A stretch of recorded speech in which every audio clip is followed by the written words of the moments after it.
بسم اللہ الرحمن الرحیم۔ ناظرین کرام السلام علیکم ورحمۃ اللہ وبرکاتہ۔ ناظرین کرام، ایک بھائی نے سوال کیا ہے کہ اگر کوئی شخص جان بوجھ کر یا بھول کر اپنی بیوی کے ساتھ جماع کرتا ہے حالانکہ وہ بیوی حیض کی حالت میں ہو تو کیا اس صورت میں کوئی کفارہ، کوئی فدیہ وغیرہ ہے یا نہیں ہے؟ دیکھیں، قرآن مجید میں اللہ رب العالمین نے ارشاد فرمایا، بسم اللہ الرحمن الرحیم، یسألونک عن المحیض قل هو اذن فاعتزلوا النساء فی المحیض ولا تقربوهن حتی یطہرن فاذا تطہرن فأتوهن من حیث امرکم اللہ ان اللہ یحب التوابین ویحب المتطہرین۔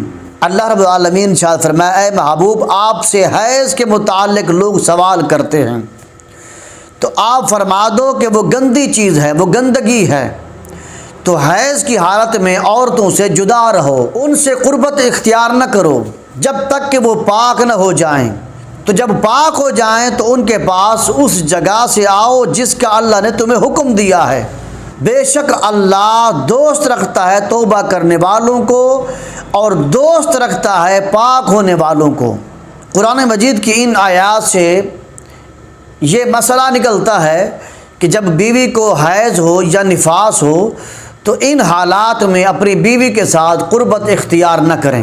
باقی رہی یہ بات کہ اگر کوئی بندہ جان بوجھ کر یا بھول کر اپنی بیوی کے ساتھ قربت اختیار کر لے، یعنی حیض کی حالت میں اپنی بیوی سے جماع کر لے، تو ایسی حالت میں اس پر ایک کفارہ فدیہ بنتا ہے۔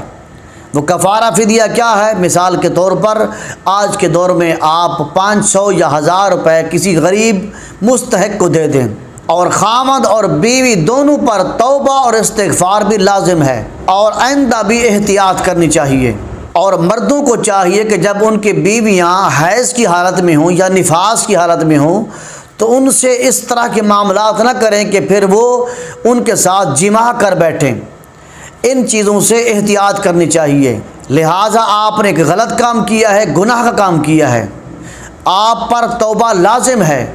آپ بھی توبہ استغفار کریں، آپ کی بیوی بھی توبہ استغفار کریں، اور فدیے کے طور پر کسی کو 500 یا 1000 روپے اپنی طاقت کے مطابق کسی غریب مستحق کو دے دیں تاکہ آپ کا یہ گناہ جو ہے یہ زائل ہو جائے۔